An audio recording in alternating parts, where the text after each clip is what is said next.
There was a post from Angela McCardle last night saying that she had spoken to White House staff and that it would happen, today. It's in the deck. And then Elon commented on someone last night saying that it was going to happen. Yep. And so I think it's on the list. I don't want to be too. A lot of people have already taken their turn to negative town and have decided that he lied and isn't going to do it and making fun of libertarians and all that kind of stuff. I don't want to switch to that yet because the only incentive Trump has to do this is to buy some political capital with libertarians. Like, he doesn't care. Trump doesn't have principles. It doesn't really matter to him. Ross was in prison the whole time he was president the last time. He doesn't really care. I disagree with that slightly. I think if Ross's mother could get in front of Trump, he would do it immediately. Because I do think there is a way to pull on like Trump's emotional heartstrings. Typically when people get in front of him and they tell him a sad story, he'll write a check. Yeah. And usually anonymously. He pays for funerals. He does all kinds of stuff.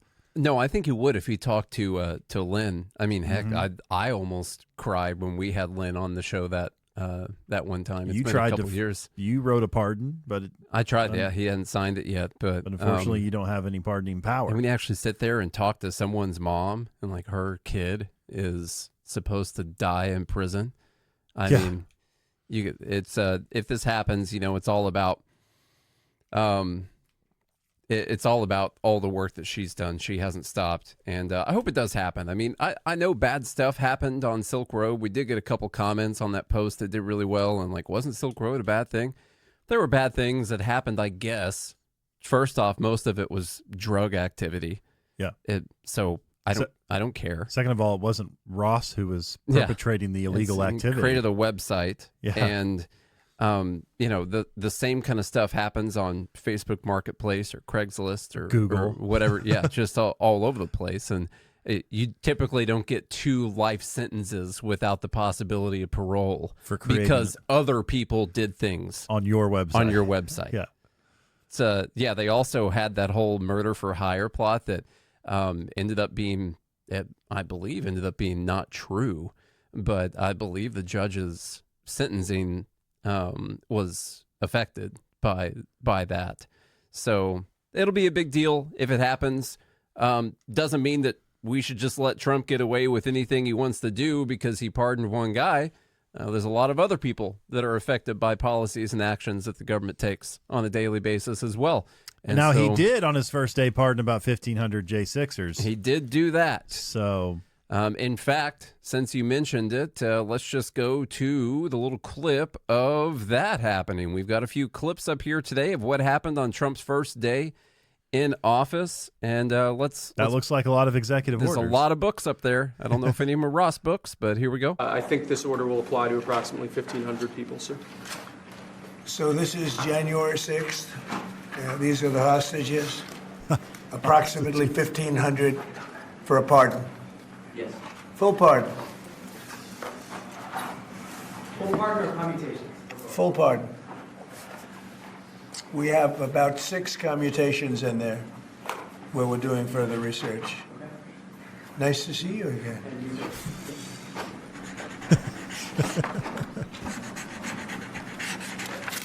It must be weird for them to talk to someone who's actually there in the room. Anything you want to explain about this? We hope they get them. We hope they come out tonight, frankly. I hear that's not We're happening. expecting it. Well, didn't happen. Although the order is for immediate release, so Approximately 1,500 people. Six commutations. Were there any cases you did not commute or pardon of people? We're looking at different things, but the commutations would be the ones that we'll take a look, and maybe it'll stay that way, or it'll go to, full pardon. And the order does require the Bureau of Prisons to act immediately on receipt of the pardons and commutation orders. Sir, this is an Why don't we get that down so they can get them going right now? Yes, sir. Is that okay? Yep, absolutely. Okay, there's that. get that down there. I saw on X there, people were not getting released. I haven't seen any of the details on whether or not everyone got released or if people are still waiting. I saw Elon post saying if you have trouble, let him know. I mostly agree with this one. I do think there were a lot of people who... I like that they call it the Gulag in D.C. Yeah. I think there are a lot of people who, I guess, assaulted police officers or whatever, and that's weird to talk about as a libertarian, who initiated force first and that kind of thing. But I don't think you should get, like, terrorism charges or seditious conspiracy or whatever and all that stuff tacked on. Like, what's the normal 22 years for being on public what's property? What's the normal sentence for trespassing on public property and maybe breaking a window or something like that? It's probably not 22 years. And so it's probably not any prison time at all. Yeah. It's probably just a fine. Probably. And so that's, there might be a few people in there that he said how many people were they looking at? 6 for 6 possible commutations. Yep. Yeah. So, well, there's 6 commutations in there, but they're going to look at it to see whether or not they're going to be full pardons. I got you. Or just having their sentence commuted.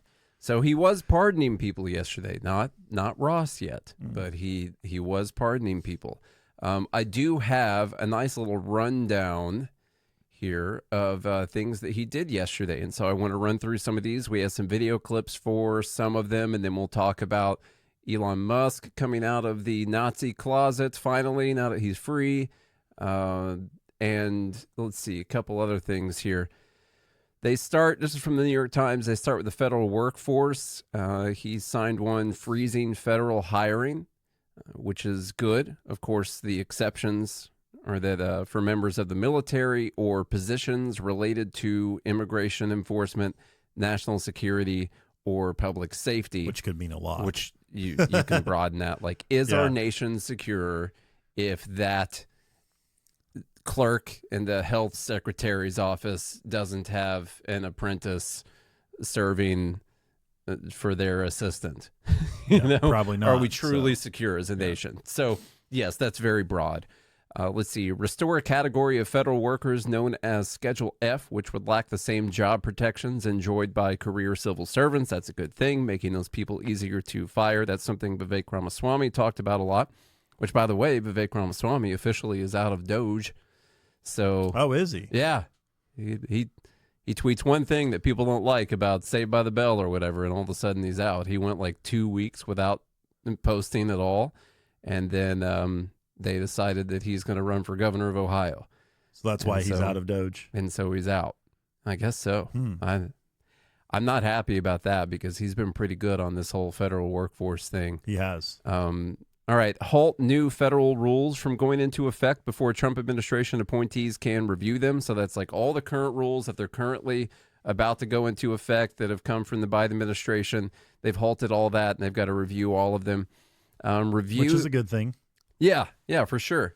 Let's see. Review the investigative actions of the Biden administration to correct past misconduct by the federal government related to the weaponization of law enforcement and the weaponization of the intelligence community. All right. I think I had a clip up here. That's a good thing. Yeah. Is Marco Rubio the only one confirmed so far? Yeah, I believe so. 99-0. Wow. So that's not good. That means it's bad. That means let me tell you they what. all like him. Lastly, sir, before we go back to the Oval Office to sign a large number of other items, is a directive to the federal government ending the weaponization of government against the political adversaries of the previous administration, as we've seen. Look at me, crowd. Look at me. Look at what I'm doing.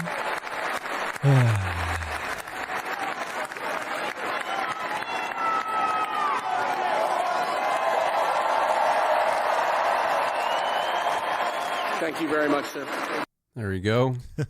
There's that. I love that he signed a bunch in front of the crowd. Yeah.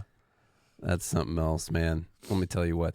I think he should have set up a desk to pardon the Jan Sixers in the Capitol Rotunda. Yeah. Like immediately afterwards. Yeah. I think that would have been a way smarter move, and I'm disappointed that people missed that one.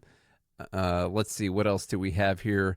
Grant top secret security clearances to White House staff without going through the traditional vetting procedures. I don't know about that one. I'm not sure. I'm sure that's dangerous to our national security, and I don't it's really probably like, part of fascism. I don't really like secrets, so Yeah. To me, the more eyes we can get on secret information, less the more likely it secrets. is that Yeah. it's going to get out, which is great, in my opinion. I like this one. End remote work policies and order federal workers back to the office full time. That sounds pretty good. I believe I have a clip of this. So yeah, a lot of people in the federal workforce are working from home. And by the way, they're getting paid based on like living in Washington, D.C. type of salary. Mm-hmm. And then they've moved and they're still collecting that. And Charlie, you wouldn't know anything about this, but oftentimes people who work from home don't in fact work a full 8-hour day. And That's true. sometimes will only work a couple hours and then complain about how busy they are later on afterwards. That is true. So it's That happens. yeah, I've heard cases of that happening. Let's You see. wouldn't know about that either, right? No, I wouldn't. The next item, Never. as you announced in your speech, is a requirement that federal workers return to full-time in-person work immediately. Immediately. So that means today. They're back in the office today. That really sucks for the people who moved. Oh, is that to quit? Yeah.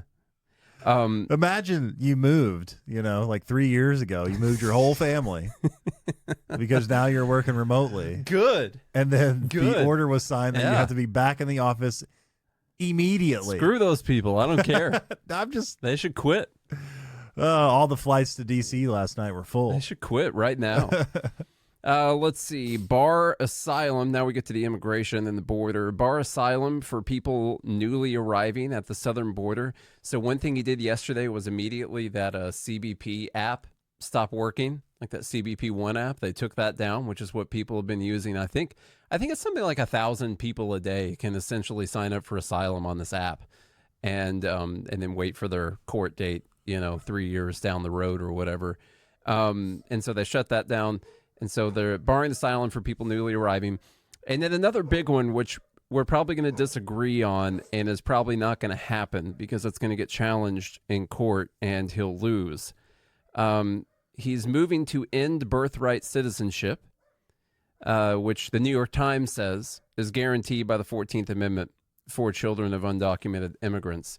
And instead of us explaining this, I wanted to bring in, let's see, a post here from Justin Amash, who's pretty good on things about the Constitution, And so he says there's a problem with President Trump's birthright citizenship executive order, and it doesn't take much effort to see it.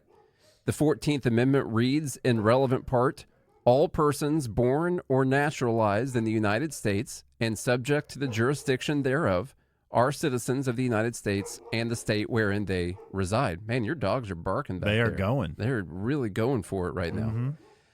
So Trump has claimed that a child born in the U.S. without at least one parent who is a lawful permanent resident or citizen is not subject to the jurisdiction of the United States. And the fact is that's not true. And I think Justin Amash is right about this. He said it should be obvious that even individuals who are unlawfully present in the U.S. are subject to the jurisdiction thereof. Jurisdiction is just the applicability of legal authority to them and the potential exercise of state power against them, which they are, or we wouldn't be talking about doing anything to any of the illegal people here. They are subject to the jurisdiction that they're in. People who are unlawfully present in the country can be charged with crimes, arrested, just like almost anyone else in the United States. And so, it's true, is the fact. Or we wouldn't be talking about like, oh, this is an illegal immigrant who got arrested but then was released and then got arrested but then was released and whatever. At the bare minimum, they shouldn't be released afterwards. It's because they're subject to the jurisdiction where they are. Mm-hmm. And so while people might... Now, you can argue whether or not that should be the case. Well, yeah, we can definitely have an immigration conversation. Well, you can here. have a legal debate on jurisdiction. Yeah. Whether or not, if you're a foreign citizen, whether or not you should be subject to the jurisdiction of a foreign country.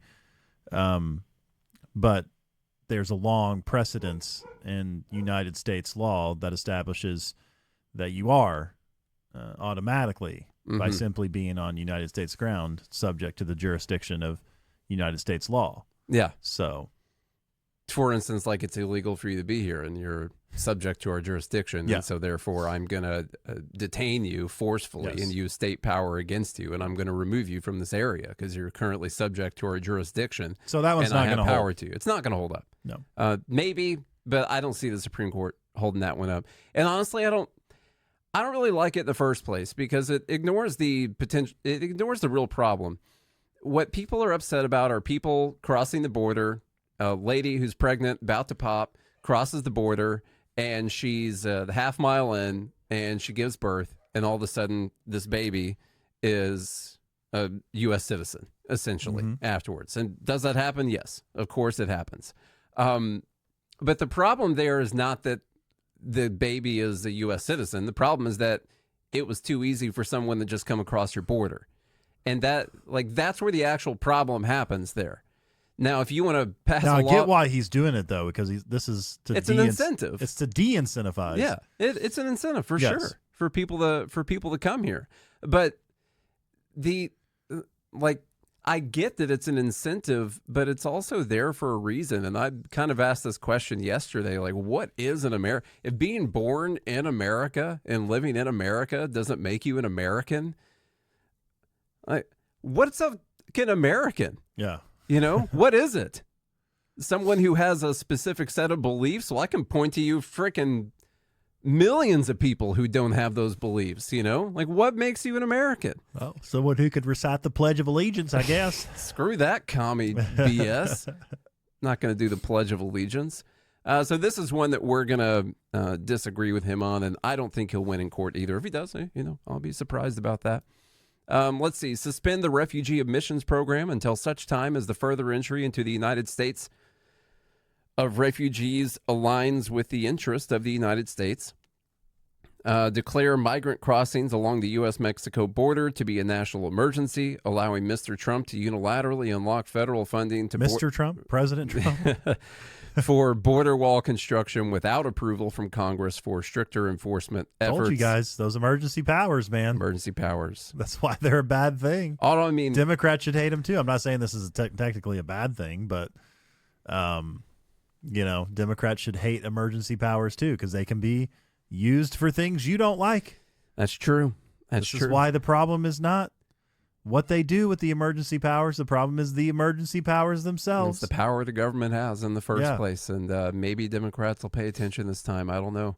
And Republicans should pay attention too because they were upset with a lot of things that Biden did, and the vicious cycle just keeps going and going. Mm-hmm. But the outcome of this could end up being a little bit better because if he can do the border wall without Congress, that's going to potentially make other negotiations in Congress go a little bit easier for some things, although probably most of those things will be bad. But fighting over a border wall was going to be a pretty big fight. And I honestly, maybe this is weird. I mean, you guys know where I'm at on a border. I do think that there needs to be a barrier between ourselves and other countries. I think it's part of national defense. And I think Trump tried to use money from national defense spending. I don't understand how putting a barrier around your country is not considered national defense. Like all the stuff that we do for national defense seems to be national offense on other places around the world.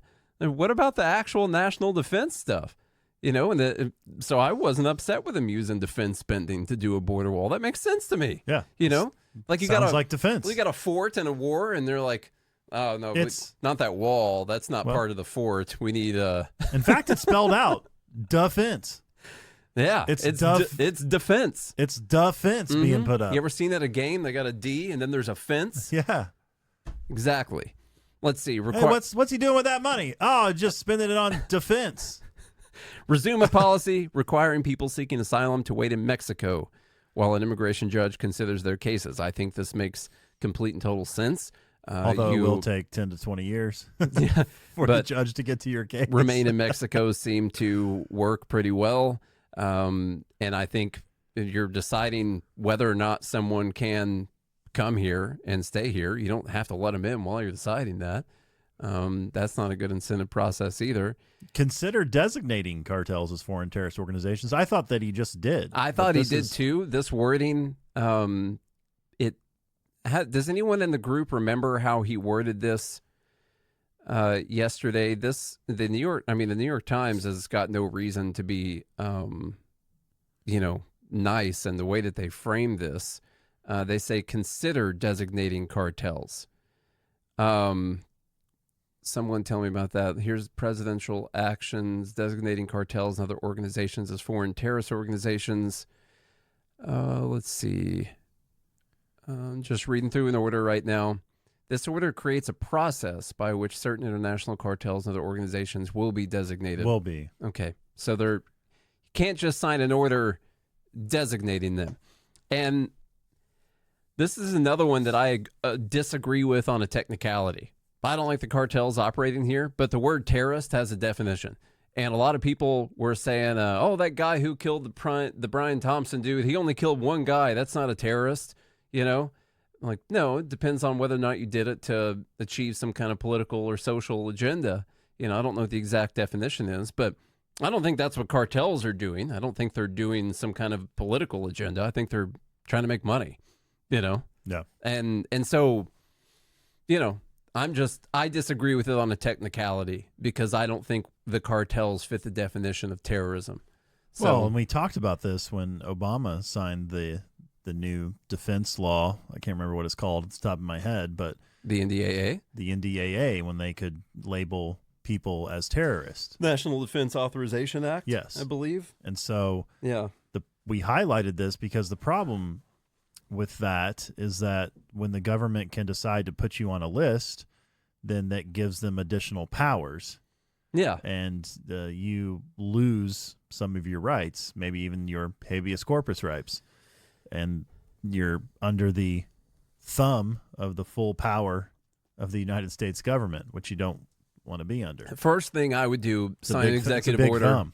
You sign an executive order saying that the CIA can no longer arm the cartels. And I think that would be a nice first step. Yeah.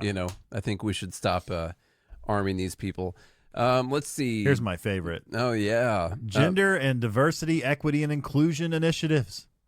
So Trump is terminating DEI programs across the federal government. I like that. No more. I even saw some websites for some of the stuff had already been taken down. Like they moved pretty quick on it. Recognizing two sexes, male and female. I saw that video. Yeah. Lots of cheers from the crowd. Yeah. And remove protections for transgender people in federal prisons. Now, there's no details on that. I haven't seen what does that mean? Yeah, I don't know. Has anyone seen that one? How did he remove protections for transgender? Is it based on the first two, like recognizing two sexes, meaning that if you're a male by birth, but you transition to female, you don't get to go to female prison? I'm reading here on another New York Times article. Let's see, Mr. Biden. Okay, now, good Lord. This is why you just got to use AI for everything. Like, you got to read this whole thing to try and figure out what it is. Who reads? Like, it's in these words right here, but who's got time to read all those words? Anyway, that's what they say it does.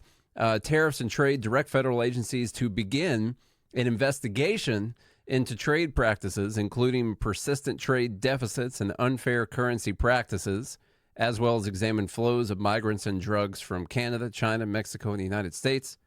You go ahead, Charlie. All right. Then also assess China's compliance with a trade deal Trump signed in 2020, as well as the United States-Mexico-Canada agreement, which Trump signed in 2020 to replace the North American Free Trade Agreement, NAFTA. Order the government to assess the feasibility of creating an external revenue service to collect tariffs and duties. Yeah. Oh, yeah. We talked about that. Great. Just love. You know what you love, or you know what supports liberty and freedom, is creating more departments to collect extortion from people. Yeah. Yeah.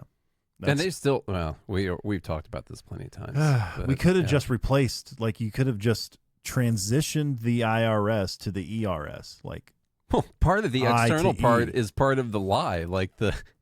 like this is external. They're going to collect money from China. Like, no, they still collect it from the American business that's buying the thing. It's still internal revenue. Which collects it from you. All right. Carry out a full review of the U.S. industrial and manufacturing base to assess whether further national security-related tariffs are warranted. The tariffs are for national security, National security. Okay. They didn't mention in here, I believe there was an announcement for 20 or 25% tariffs on Canada, and I believe maybe Mexico starting on February 1st.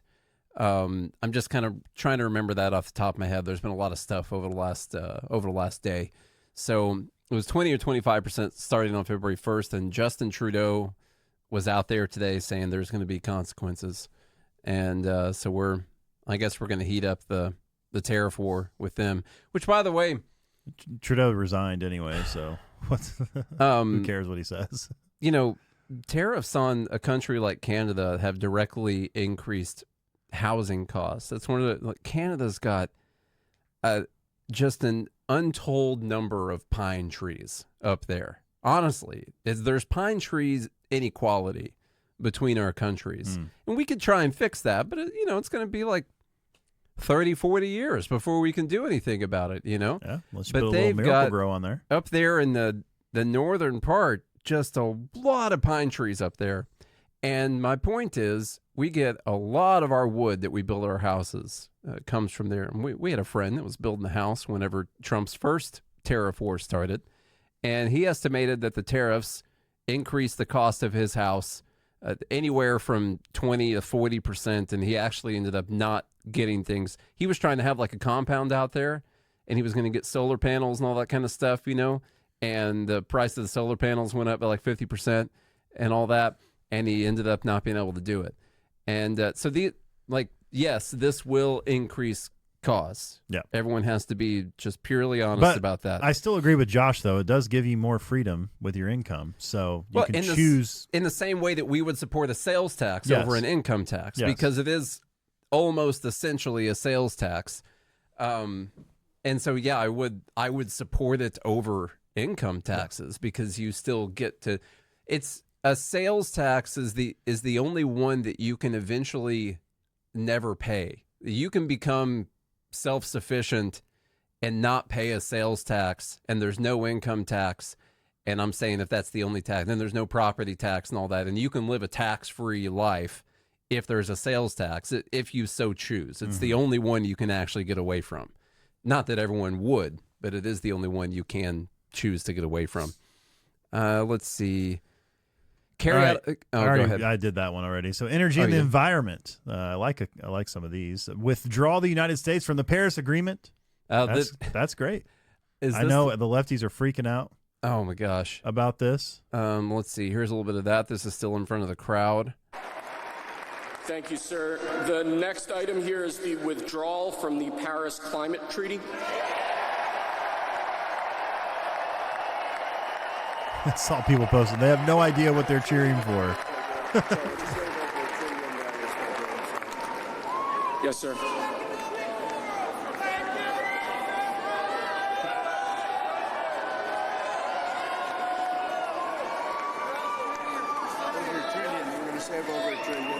We're going to save over $1 trillion by withdrawing from that treaty. And I really like this one. The Paris Climate Treaty is basically like a suicide pact that a bunch of nations sign around the world. Just a way to suck money. Yeah, and it's complete garbage. You really don't have to promise to do anything to sign the thing. Like China has signed the Paris Climate Accords, and they are still increasing their emissions. And even in what they promised to do, they're like, yeah, we promise to continue increasing our emissions every single year, and we're going to just give you some money. And they're like, we will hit. Their promise was that they'll hit peak emissions in 2030, and so in their pledge they signed several years ago, it says, yeah, we're going to keep increasing, and when we hit peak, that'll be the peak. And that's our promise. That's essentially what they said. They just said it in Mandarin. Yeah, and like the fact of the matter is, which everyone has told you guys, you already know this, What the U.S. does not matter at all in this whole thing. What matters is what China and India do. That's all that matters. We could decide that we will have zero emissions. You could wipe us off the map, and which, first off, you see how easy it is to have this conversation on the grounds that this entire thing matters whatsoever anyway? Yeah. You know? Like, we've been talking about how we're going to slow down climate change, but not if China and India don't do it. Like, that's not even the case in the first place. But second place, even if it were to slow down climate change, we could stop.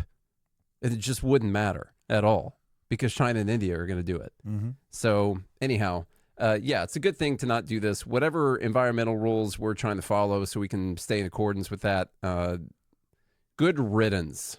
All Let's right. see, where were we? Declare a national emergency, a first in U.S. history, which could unlock new powers to suspend certain environmental rules or expedite permitting of certain mining projects. Drill, baby, drill. Drill, baby, drill. I saw him last night say we're sitting on a pile of liquid gold. A lot of stuff. Yeah. And then he was like, nah, we should use it, shouldn't we? I was confused yesterday about why it would take an emergency to be able to do this. You would think you'd just say, well, we'll stopping people. Like, the problem he's pointing out is that the government is stopping people from doing things. Mm-hmm. And so do you have to declare an emergency to stop stopping people from doing something? You know? Pretty ridiculous. But I guess maybe to make it all happen faster, he's technically got to do an emergency. I don't know. Mm-hmm. Let's see. He's going to attempt to reverse Mr. Biden's ban on offshore drilling. That one's actually going to be tough. That one's going to go to court. Biden banned offshore drilling on everywhere, like 625 million acres of federal waters. Which I don't know if that water consented to be governed. Yeah. But anyhow, if you're on those waters, are you underneath the U.S. jurisdiction? I'm not sure. Are you subject? Are you subject to the jurisdiction thereof when you're there? I don't know. Then you just take a boat out there to that there federal water that we have. And have a baby have there. a baby right there. That could actually be a thing that happens. I don't know.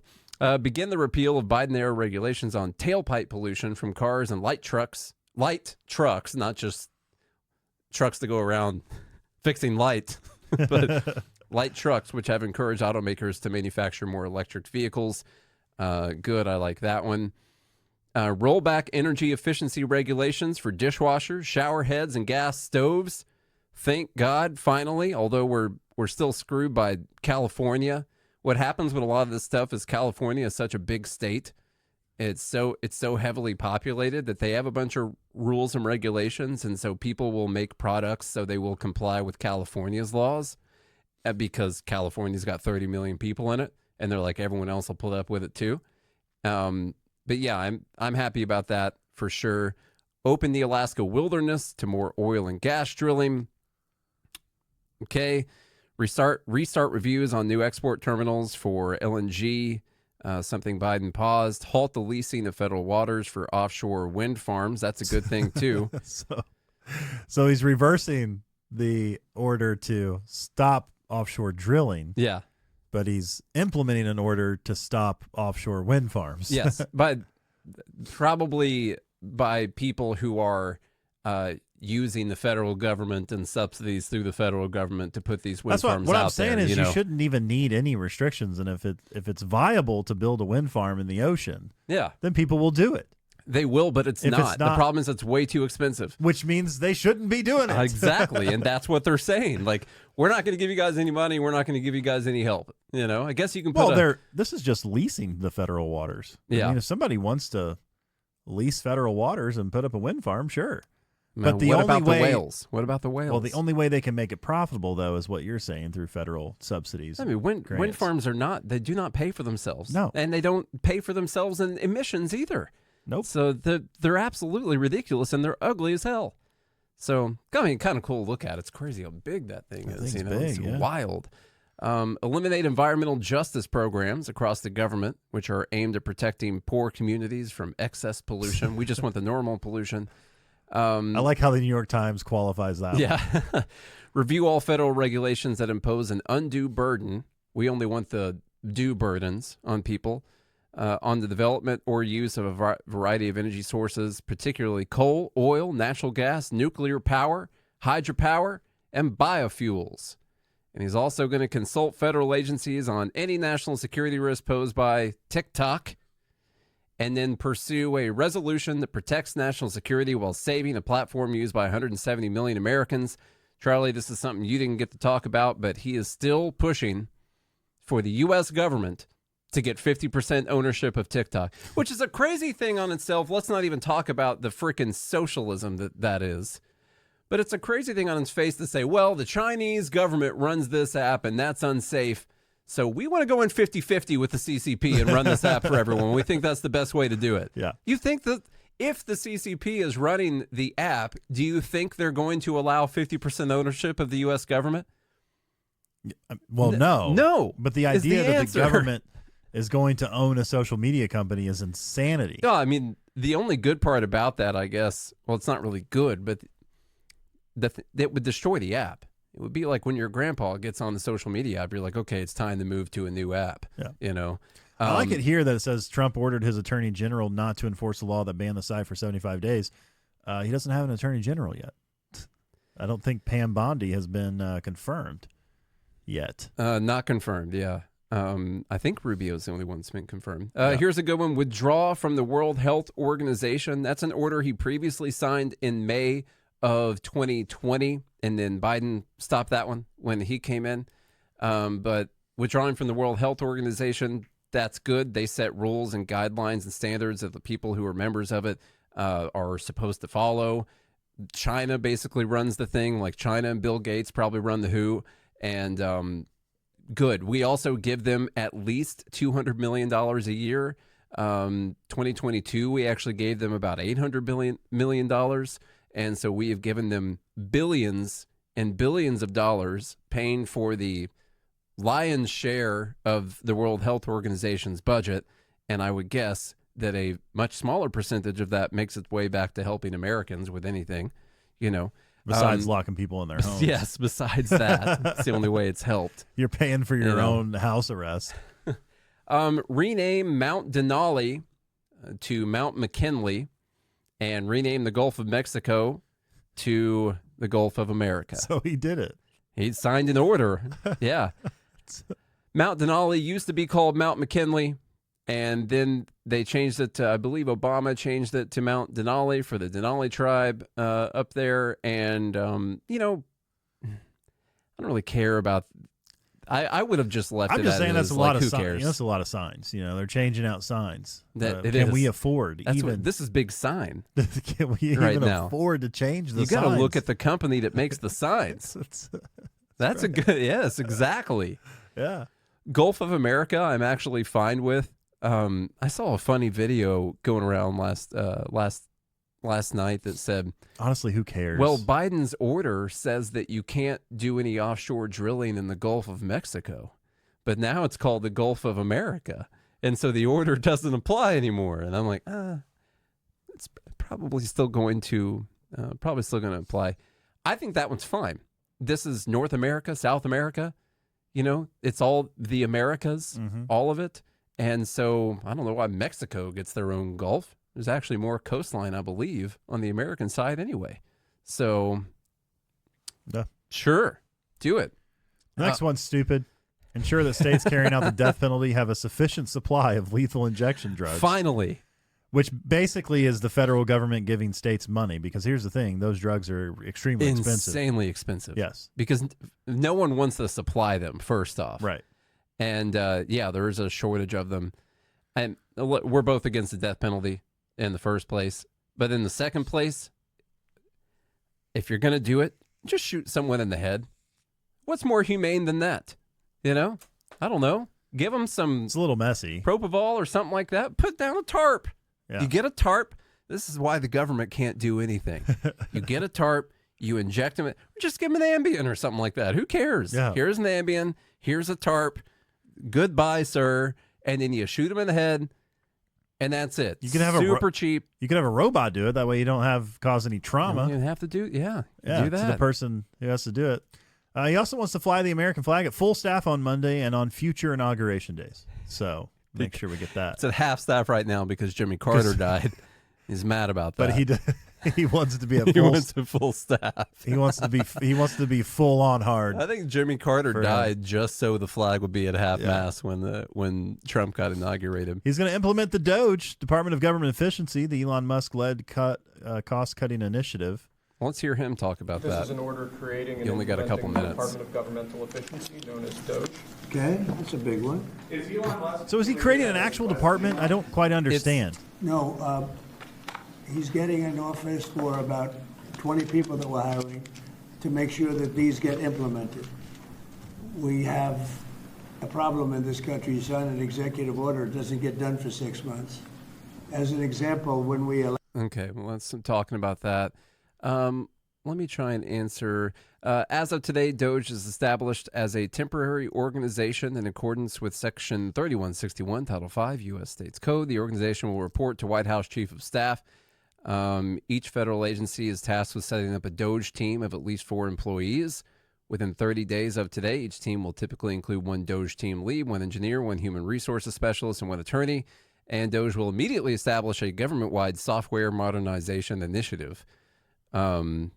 So those are good things, but no, it's still, it can't become an official agency or department of the U.S. government without Congress, and that's probably good because eventually they'll find a way to implement communism more efficiently. Yeah, and so I like this. They're just going to be given their advice basically to the budget office on what should be done. I know you've got to go in a few minutes. Well, let's go to the last one. This is actually kind of funny. He's going to revoke the security clearances of the 51 signers of the letter suggesting that the contents of the Hunter Biden's laptop could be Russian disinformation. I like that one. That's good. John Bolton lost his security clearance. It's awesome. That's great. I haven't seen the full That's one list, of the best. That's he should remove more security clearances for these people. A lot more people. That's good. We're probably safer now that those people don't have any kind of security clearance. Mm-hmm. And so that's one of the better things that he did so far. So, all right, y'all, we got to go. Yeah, we do have to go. We'll talk about Nazi Elon Musk tomorrow a little bit and all that kind of stuff, but we do have to go. And maybe tomorrow we'll have news of Ross being free. That would be great. Hopefully so. All They're right. timing it for White Pill Wednesday. That's what Looks they're like doing. Polymarket has Ross at a 93% chance. Okay. That Donald Trump is going to free him. So Polymarket tends to be right, Yeah. How about that? Could be. All right, y'all. If you enjoyed today's episode, please share the show with a friend, a family member, or foe. Leave us a rating and review on Apple Podcasts and Spotify. Go to GodHatesFeds.com or joingml.com to be part of the Fed Haters Club. Visit all the links in the show notes to support the sponsors that support this show. And if you do all of that, then we'll be back again tomorrow. Hope you have a good day and a good morning, Liberty.